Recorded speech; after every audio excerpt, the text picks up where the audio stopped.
We interrupt this record to bring you a special bulletin. The reports of a flying saucer hovering over the city have been confirmed. Did you really go out with an alien? Uh-huh. What was it like? Real different. Becoming Human, a Mork and Mindy podcast. Hello listeners, this is Paula Schaffner with episode 25, Mork in Wonderland. This first aired on September 16, 1979. This was a Sunday, and it aired opposite Archie Bunker's Place and NBC's The Big Event. It was followed by the short-lived sitcom The Associates. Before we launch into Season 2, it's a good time to talk a little bit about what happened with Season 1. Mork and Mindy placed number 3 in the ratings, tied with Happy Days, with Laverne and Shirley number 1 and Three's Company number 2. In the 1979-80 season, Mork would fall to number 27, while Laverne and Shirley, which was moved to the Thursday 8 p.m. slot, wouldn't even place. Obviously, changing nights had an effect, but as we will shortly see, changing the content also had an effect on the audience. There are 2 IMDb synopses because this 1-hour special often aired as 2 parts in syndication. The first IMDb summary is, after taking cold medicine, Mork begins to shrink. For part 2 it says, Mork winds up in a parallel universe where Exodore has become a tyrannical king. So you can see that we are definitely treading into a different sort of sci-fi plot with somewhat of a satirical fantasy element as well. This episode was directed by Howard Storm, his 17th Mork and Mindy episode. It was written by Dale McRaven and Bruce Johnson, who had written 4 and 3 first season episodes, respectively. Although it's a brand new season and we will shortly have a brand new cast, the credits are a mix of new and old, so I'll just go through the list. We see Mork's traveling egg going towards Earth, and we see Mork breaking out of the egg. Then we see him in his spacesuit holding out his hand for Mindy to do the Nanu handshake.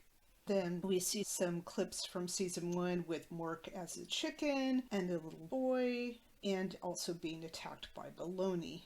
For Robin Williams' name card, we get him shrugging and smiling. There are a few Mindy clips, Mindy laughing in the living room. We see her with a Win with Flavor button at campaign headquarters, which will not be explained until a bit later in the season. We see her grinning in her blue University of Colorado t-shirt. We see her doing the comme ci comme ça moment and again laughing at Mork. And she looks kind of glamorous in the Pam Dawber name shot where she's in a red top. We don't learn a lot about Mindy in that little bit other than she likes to laugh at Mork and she's a college student and apparently is involved in politics. Mostly the credits are focusing on the wackiness of Mork. We do get Mork and Mindy running through the field with a kite. And I noticed that the theme song is a little bit funkier, and I don't know if that was just the trend of how disco was evolving or devolving in 1979. We see Mork and Mindy in the Jeep, and it looks like it's a new shot, but then it looks like an old shot for the scene of the Jeep entering Boulder city limits. We definitely get a new shot of them walking along Boulder Mall, and then it pulls back to show them going into the New York Delicatessen. Again, we don't yet know about the Delicatessen, but we'll find out about that soon. We get an interior shot of the deli where Mr. Bickley is putting something in a paper bag and looks kind of sneaky about it. And it says Tom Poston as Mr. Bickley. So I thought that was interesting that it actually says the name of his character. And also he's been bumped up to the main credits, so that's nice. We get the old exterior of them pulling up to the house in a Jeep. And then we get a shot of Mork in his red and white nightshirt.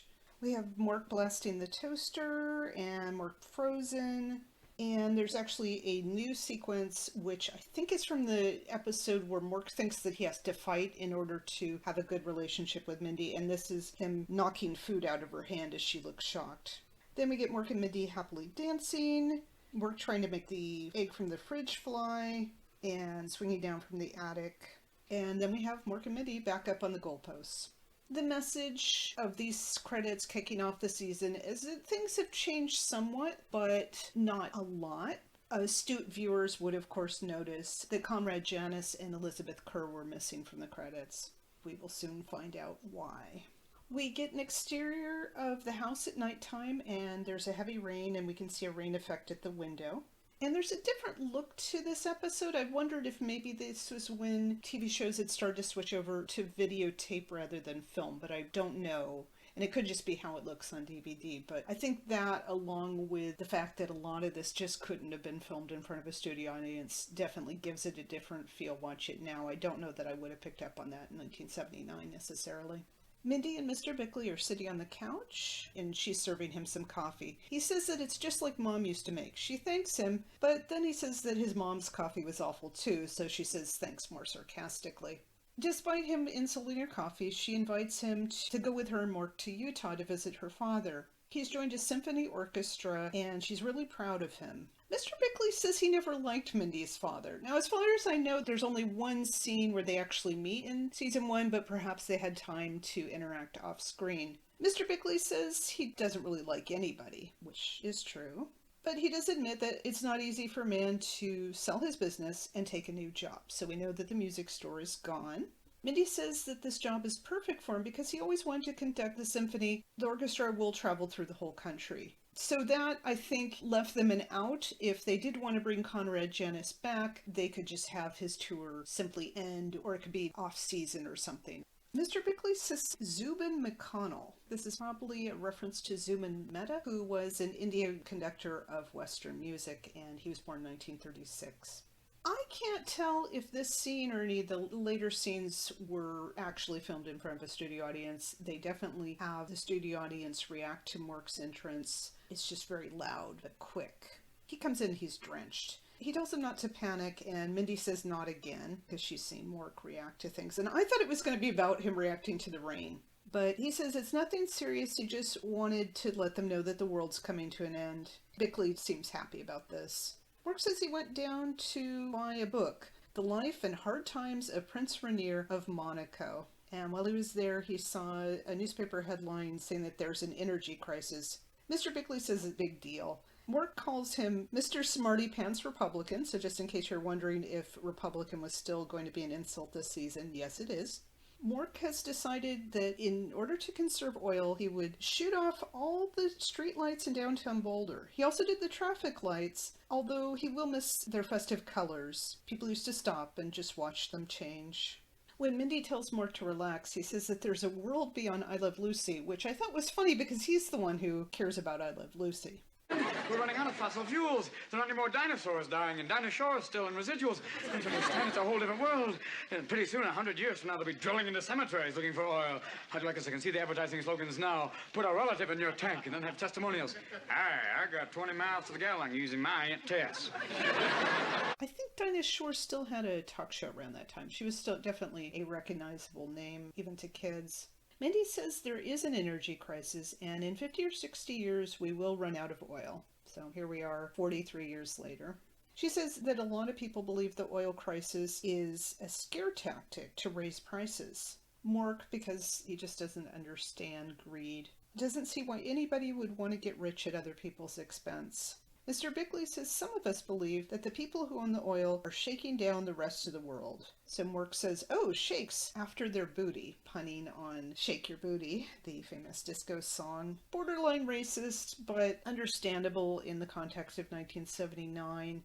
I thought it was interesting that things are phrased in this scene and later as some of us believe, some such and such, like they don't want to condemn an entire group. Mindy says as long as the oil companies keep backing the politicians, and then Mork laughs, even though nothing about this is funny. It turns out that his sneezes sound like laughter. Mr. Bickley advises him to never go to a funeral in the rain. Mindy finally notices that Mork is soaking wet. You'd think she would have said something as soon as he came in. And she tells him to take off his clothes. He starts to strip in the living room, so she gestures that he should go up to his attic. She gives him a cold capsule, saying that it'll shrink his nasal membranes and clear his head. He puts it in his ear. She tells him that he needs to swallow it in his mouth. He says that's the wrong way because he's got a head cold. He warns her that if he swallows it down, there's a good chance she'll never see it again. Then he goes upstairs laughing. Bickley says that that boy is a little short from the neck up, which may or may not be foreshadowing the shrinking thing, but is obviously an insult to Mork's intelligence. Bickley says that Mork doesn't even know how to take a cold tablet. Mindy says Mork hasn't been sick very often. Mr. Bickley says you don't have to have a high fever to know where to stick the thermometer, which is kind of baiting the censor depending on what kind of thermometer it is. And I'll just mention at this point, Mr. Bickley doesn't know Mork is an alien. As far as I can remember, he never does find out.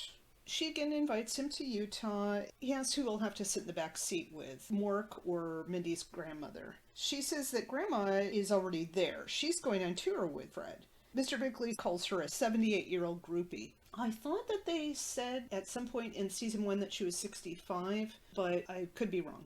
After Mr. Bickley leaves, Mindy says, we'll have to work on his attitude, and it sounds like they looped it. We get kind of a clock-shaped dissolve into the next scene. Mindy is in the same outfit, but obviously some time has passed, and now she's standing in the kitchen. Mork comes down from the attic wearing his red and white nightshirt, and he blows out a streetlight with his finger. She tells him it's wrong to do this. He says, don't you think I know right from wrong? And she says that she does think that, but doing right all the time just isn't right. But Mayday, MRAC, phase and confusion. This one I think I have Earth communication down. Right is wrong. All right, readjust. Famous architect, Frank Lloyd Wrong. Famous soul group, the Wrongest Brothers. Bo didn't do diddly. So we get some puns and music references. Mindy tells him that he can't run around taking the law into his own hands. Otherwise, he'd be nothing more than a vigilante. Mork thinks that a vigilante is a guy who's looking for a vigilin, and they're an endangered species. I didn't get this joke the first time watching it today, and not because I'm naive, it's because it's a really bad pun on virgin.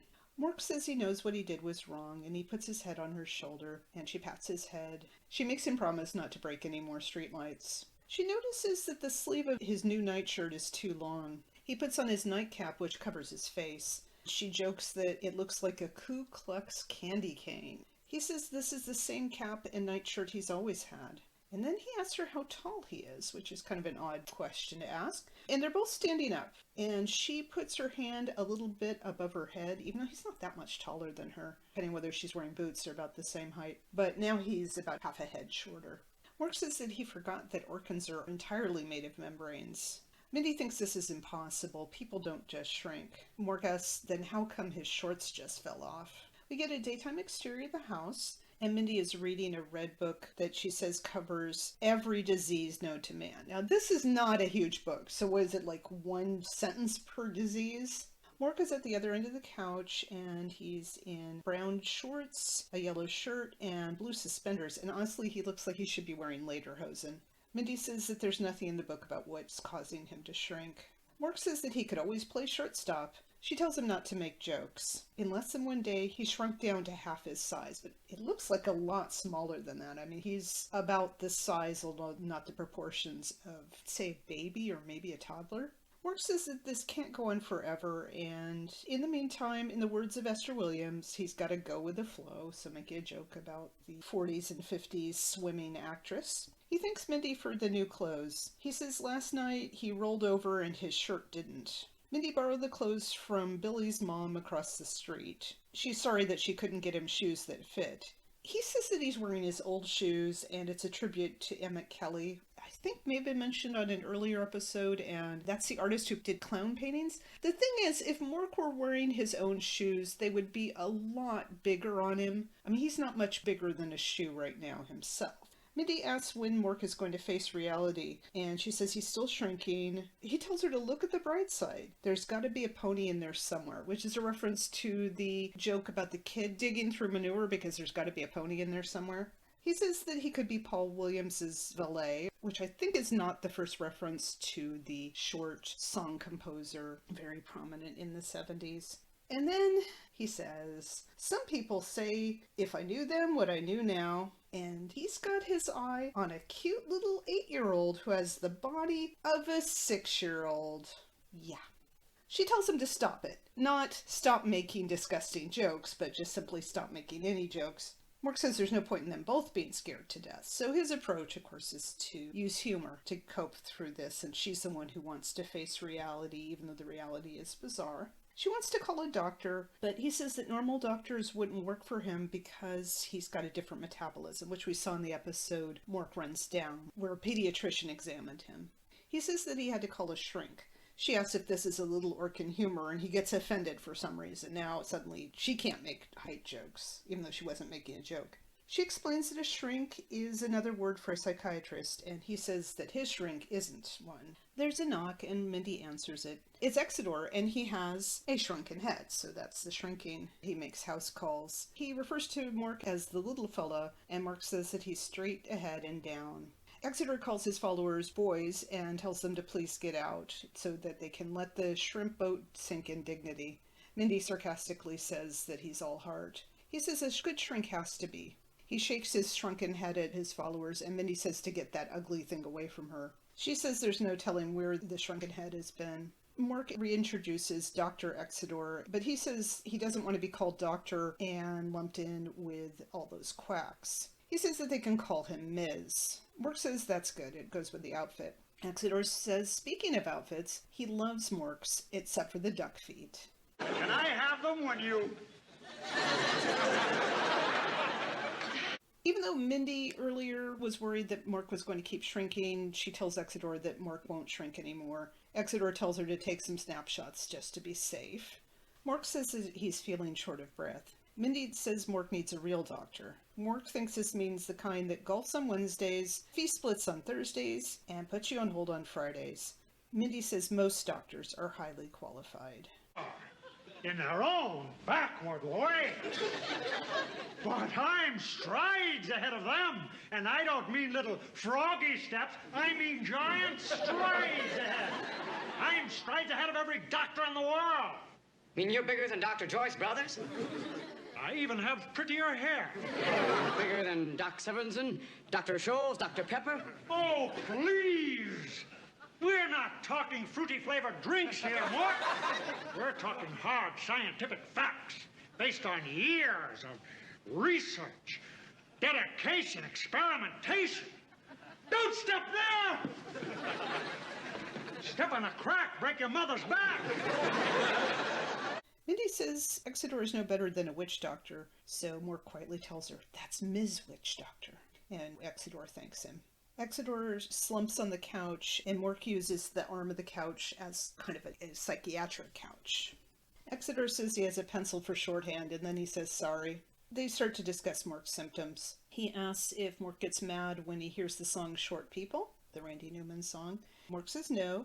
He asks if Mork would like to be Ricardo Montalban's sidekick, and Mork says that that's not his fantasy, although we have seen him imitate Hervé Villechaize in the past. As if they can't think of enough short people, Exidor asks Mork if he looks up to Paul Williams. Mork says no, but he can take him a little bit at a time. Exidor thinks that Mork is cured. Mindy presumably rhetorically asks if Exidor is out of his mind. He says to the shrunken head, did you hear that, Pedro? Senora no en casa. And she tells him, you're no en casa. So again, bad Spanish here. Exidor believes that there was never anything wrong with Mork. It's that the rest of us are getting bigger. Just last night, Walter Cronkite said that the world was suffering from inflation. And I'll just note that I believe Walter Cronkite retired in 1980, so this was probably the last season you could make that joke. Mindy tells Exidor to get out. Exidor calls Mork normal and one lucky cat. So Mork says chow, chow, chow, which is a spin on him having picked up Chow from Susan in season 1, and also a reference to the Meow Mix commercial. Exidor yells out the window to kids to get away from his burrow, which I think he did in an earlier episode. Then he tells Pedro that he's got to stop them, so he throws the shrunken head out the window. He says he'll be there shortly, and then he says, oop, like he realizes he made another height reference. And then he exits. And one reason I don't think there's a studio audience is there's not really a reaction to his exit. Now, even though Mindy was very negative, she says they've got to think positive. The effects of the pill will wear off soon, and then he'll be back to his normal size. He's already stopped shrinking, she thinks. He thanks her, but he says a few hours ago the shirt that he's wearing was more form-fitting. Either he's found a revolutionary new diet, or he's still shrinking. What am I gonna do, Mind? I don't know.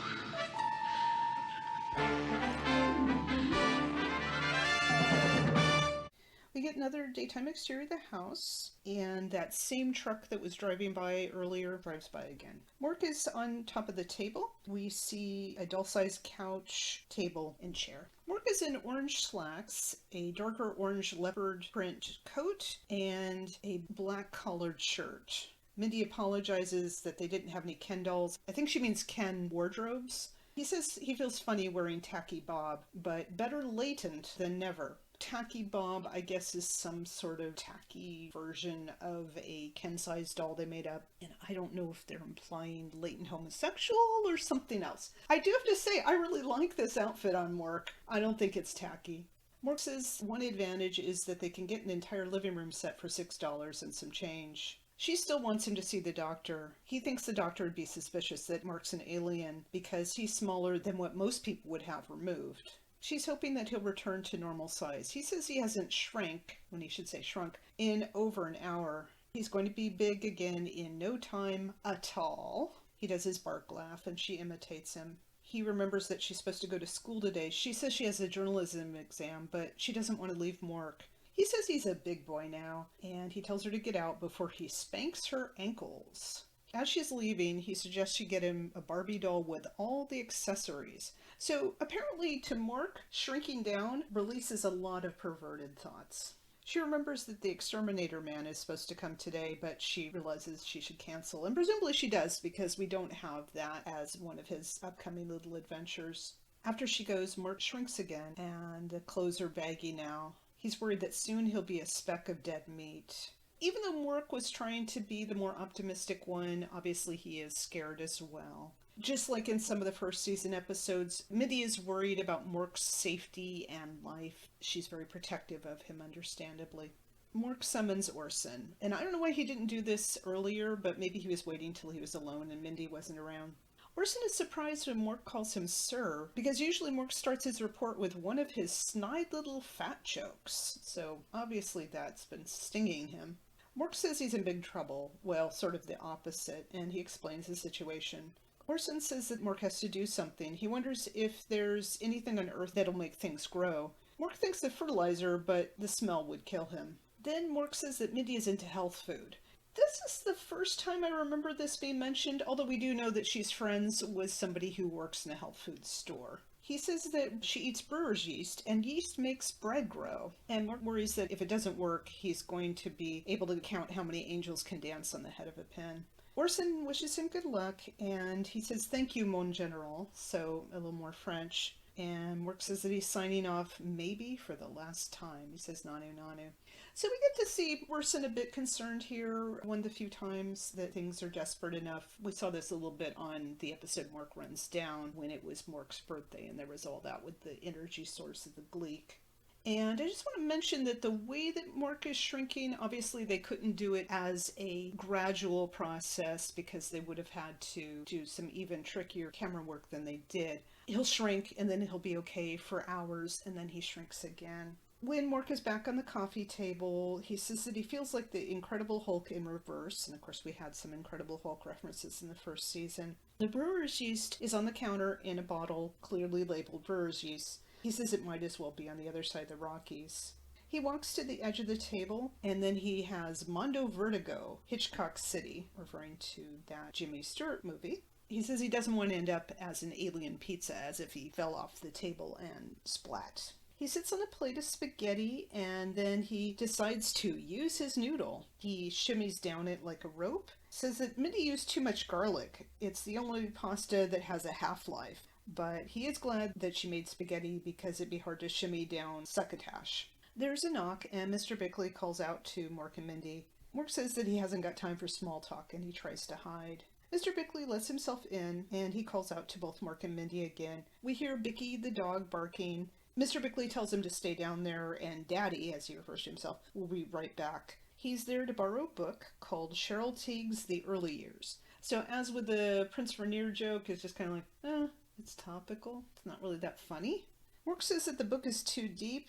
He says it's either about himself or about Mr. Bickley. Never understand it, but I didn't hear the pronoun there.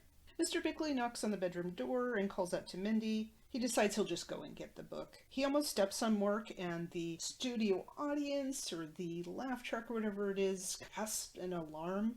And Mr. Bickley talks to Cheryl and tells her to not be shy because the whole world has seen her in that bathing suit by now. Which, again, a little bit creepy, even though, yes, Cheryl Tiegs was a model. Mork shakes as he starts shrinking again. We hear another bark and a full-grown dog runs in. I don't know if this is the same dog. It feels like the colors are a little bit different, but obviously a puppy could have grown to full size since we last saw Vicky.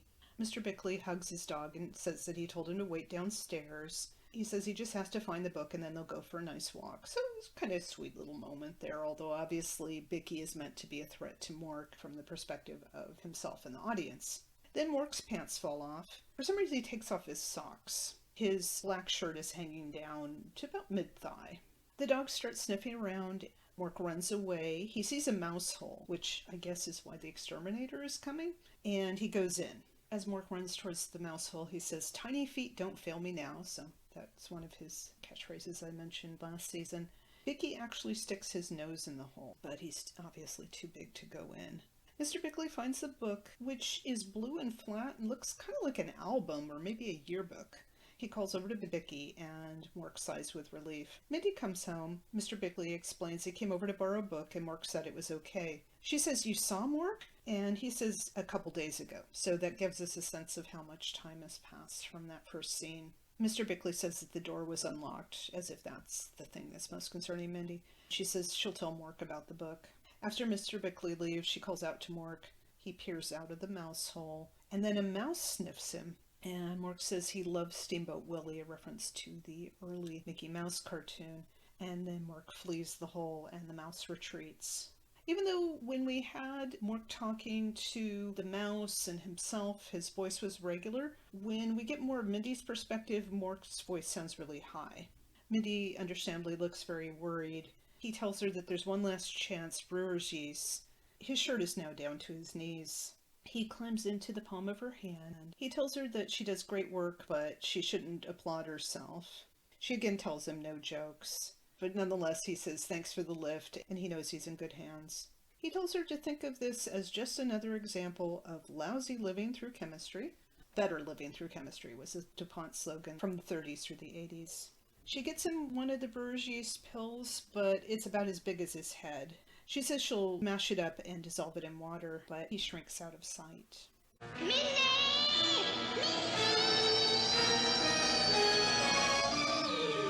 my God, he's gone!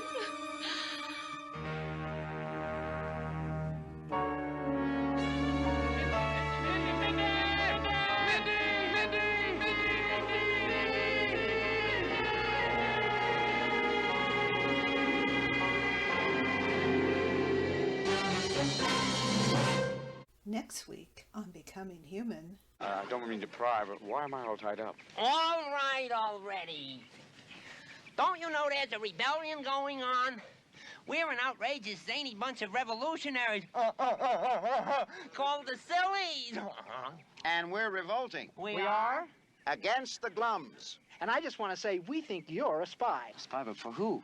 The evil king and his Glums. Sounds like a punk rock group. So, you're a spy. Mindy! Mindy! That's Mandy, pal. Mandy?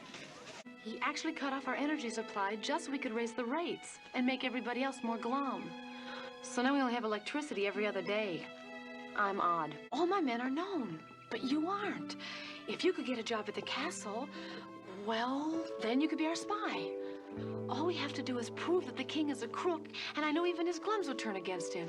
And then my people can laugh again. Friend of everything brown, and absolute owner of all electricity.